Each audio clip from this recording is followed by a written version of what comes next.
கேட்காம இங்க வந்தது தப்புதான். எனக்கு காப்பில உப்பு போட்டு கொடுக்குறாங்க.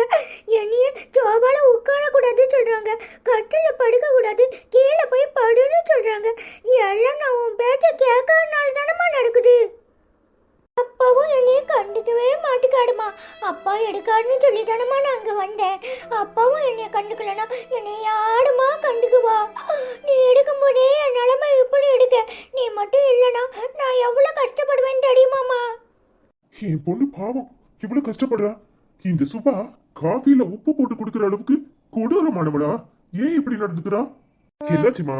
ஏன் இப்படி அழுற? கொண்ட காஃபிய அப்ப குடிக்கிறேன். இல்லப்பா, அது ஒண்ணும் இல்ல, கண்ணுல தூசி உண்டுட்டு. வேற ஒண்ணும் இல்லப்பா, நீ குடிக்க வேண்டாம்ப்பா, நானே குடிச்சுக்கிட்டேன். நீ போப்பா, நீ போய் வேட காப்பி போட்டு குடிப்பா.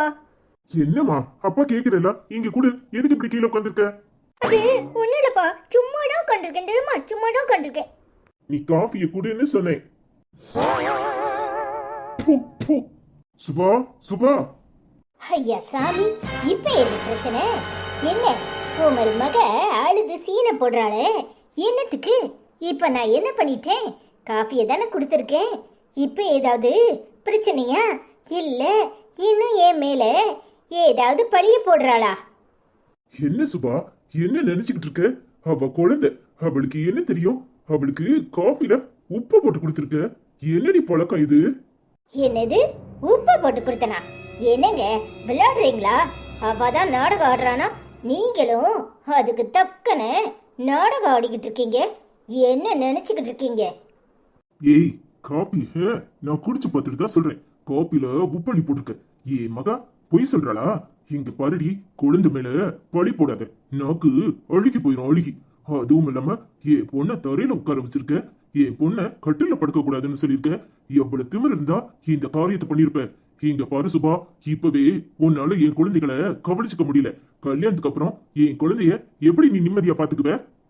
ஐயா சாமி, உங்களுக்கு என் மேல நம்பிக்கை இல்லைனா தயவு செஞ்சு போய் உங்க பொண்டாட்டியோட சேர்ந்து குடும்பம் நடத்துங்க. என்ன ஆள விடுங்க.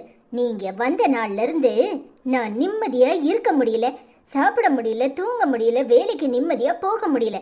எப்ப பார்த்தாலும் ஒரே டார்ச்சர். பத்தாதுக்கு இவ வேற. நானா உங்களை கட்டிக்கிறேன்னு சொன்னேன், நீங்க தானே என்ன கட்டிக்கிறேன்னு வந்தீங்க. இப்ப என்ன ஒரு பெர்சன்ட் கூட நம்புறது கிடையாது. 24 மணி நேரமும் டார்ச்சர். எவ்வளவுதான் என்னால தாங்க முடியும்? நீங்களே தனியா உட்காந்து யோசிச்சு பாருங்க. உங்களுக்கு உங்க பொண்ணு உங்க பொண்டாட்டி தான் முக்கியம்னா அங்கேயே போய் இருக்க வேண்டியதானே. ஏன் என்ன கட்டிக்கிறேன்னு இங்க வந்தீங்க? அப்பா புடமா நல்லவங்க தான்ப்பா, ஆனா ஏதோ தெரியாட்டமா உப்பு விழுந்திருக்கும்னு நினைக்கிறேன். நீ அதை பெருசு படுத்தாதப்பா. புடமாக்கு உனக்கு சண்டை வேண்டாம்ப்பா. இவங்க நல்லவங்க தான், நான் இவங்க கூடயே எடுக்கிறேன்ப்பா. பரவாயில்லப்பா, நான் அட்ஜஸ்ட் பண்ணிக்கிட்டேன்ப்பா. ஐ எம் ஸோ சாரி அப்பா. நீ புடமாவை யாசிட்டு என்னால தாங்கிக்க முடியலப்பா. பாத்தியாடி, அவ நீ உப்பு போட்டது கூட தன்னால விழுந்திருக்குன்னு சொல்றா. அப்படிப்பட்ட பிள்ளைய பார்த்தா நீ தப்பா சொல்ற. இங்க பாருடி, நீ யார வேணாலும் தப்பா சொல்லு. என் பொண்ணு ரொம்ப நல்லவ. தயவு செஞ்சு அவளை புரிஞ்சுக்கோ. எடுத்தெறிஞ்சு பேசுறத நிப்பாட்டுக்கு. ஏங்க இப்பவும் சொல்றேன், உங்களுக்கு விருப்பம் இருந்தா இங்க இருங்க. இல்ல நீங்க இப்பவே உங்க பொண்ணை கூட்டிட்டு கிளம்பி போலாம். நான் எந்த தப்பும் பண்ணல. நீ தப்பு பண்ணலனா ரொம்ப நல்லது. என்ன விரட்டுறதுலயே குறியா இருக்கியே. ஏன் வேற யாரையாவது கல்யாணம் கட்டிக்கணும்னு ஆசைப்படுறியா? வாய முடுங்க, தேவையில்லாம பேசிக்கிட்டு இருக்காதீங்க. இன்னொரு ஏதாவது சொன்னீங்க அப்புறம் நடக்கிறதே வேற. நான் எதுவும் சொல்லல, நீ புரிஞ்சுக்கிட்டு நடந்துக்கோ. நான் வரேன். ஏண்டி குட்டி சத்தான், காஃபில உப்பு போட்டுக்கிட்டு என்ன மாட்டியா விடுற? நான் உப்பு போட்டு கொடுத்தேங்கிற, இனிமே உனக்கு உப்பு போட்டு கொடுக்கறனா இல்லையான்னு பாரு. நீ உப்பு போட்டு கொடுக்காதப்பவே நீ உப்பு போட்டு கொடுத்தனு எப்படி மாட்டி விட்டேன். நீ உப்ப போட்டு உண்மையிலே கொடுத்தா உன்னை விட்டுருவனா? இங்க பாடு, இது வெறும் சாம்பிள் தான். இந்த வனிதா யாருன்னு போக போக உனக்கு புரிய வரும். எங்க பவியா கட்ட போட? நீ எப்படி கட்டுற? நீங்க ரெண்டு பேரும் எப்படி ஹாப்பியா இருக்கீங்கன்னு நான் பாக்குறேன். எங்க அம்மாவை ஆள வைக்கிற? இதுக்கெல்லாம் சேர்த்து எப்படி அனுபவிக்க போடன்னு பாடு. வாடட்டா குட்டி சத்தான் என்ன ஆட்டம் காட்டுது எனக்கு. அவ ஆத்தாக்காரிய இன்னைக்கு குடுக்குற குடுல இவளை கூட்டிட்டு போகணும். अरे वो शिल्पा की माताजी इधर आओ. அரே சுப்புலட்சுமி, இந்திய ஏன் கொலை பண்ணுது? நான் தான் நல்லா தமிழ் பேசுது, நீ தமிழ்லே கூப்பிடுது, உனக்கு எதுக்கு இவ்வளவு வருத்தம் வருது? ஆமா, சிலுப்பா பக்கத்துல ஹாஸ்பிட்டல்ல இருக்க சொன்னா அங்க இருக்காம இங்க வந்துட்டே என்னத்துக்கு? எனக்கு ஹாஸ்பிட்டல் வாட பிடிக்க மாட்டுக்கு, ஒரே மருந்தா வாட அடிக்குதா, எனக்கு மூச்சு போகாத மாதிரி இருக்கு, அதான் வீட்டுக்கு போயிட்டு வரேன்னு வந்தேன். ஆமா, இப்ப உனக்கு என்ன பிரச்சனை? நீ சாப்பாடு எடுத்துட்டு போவல? போகணும் போகணும், காயத்ரி வேலையில இருந்து வருவாள்ல, அவளுக்கு சாப்பாடெல்லாம் கொடுத்துட்டு தான் போகணும். ஏன், நீங்க அவ அம்மா தானே, அவ பக்கத்துல கூட இருக்க மாட்டீங்களாக்கும்? எல்லா வேலையும் நான் முடிச்சிட்டு தானே ஹாஸ்பிட்டலுக்கு போக முடியும். அத்தை வேற பாவம், நைட்ல இருந்து அங்கதான் இருக்காங்க. நீங்க இருந்துகிட்டு அவங்கள வர சொல்லிருக்கலாம்ல. ஓ, மாமியாருக்கு எல்லா வாடையும் தாங்கிக்கிற சக்தி உண்டு. என்னால முடிய மாட்டேங்குன்னு தானே வந்தேன். மத்தியானம் வரைக்கும் தூங்கி எழுந்துச்சு, அப்புறமா இன்னைக்கு சாயங்காலமா போறேன். அதெல்லாம் முடியாது, எங்க அத்தைக்கு நிறைய வேலை இருக்கு. நான் சாப்பாடு செய்யற வரைக்கும் நீங்க உறங்குங்க. நான் சாப்பாடு செஞ்சுட்டு உங்ககிட்ட கொடுத்து விடுறேன், நீங்க எடுத்துக்கிட்டு போயிட்டு அத்தையை இங்க அனுப்பி விடுங்க.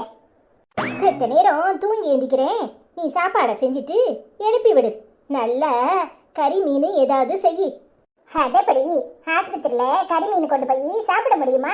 சும்மா இருங்க, எதையாவது சொல்லிக்கிட்டு இருக்காதீங்க. இன்னைக்கு மிளகு தக்காளி போட்டு பூண்டு குழம்பு தான் வைக்க போறேன். அதுதான் சில்பாக்கு வாய்க்கு நல்லா இருக்கும். நான் செய்யறத எடுத்துட்டு போங்க. நான் சொன்னா நீ கேக்குது, எங்க கேக்குது? நான் சொன்னா நீ எதையும் கேட்காது. ஏதாவது ஒன்ன செஞ்சு வை, நான் தூங்கி எழும்பி வருது. பெத்தம்மாவளை பாக்குறதுக்கு இம்போட்டு சலிப்பு சலிக்கிறாளே, இவளா எப்படி?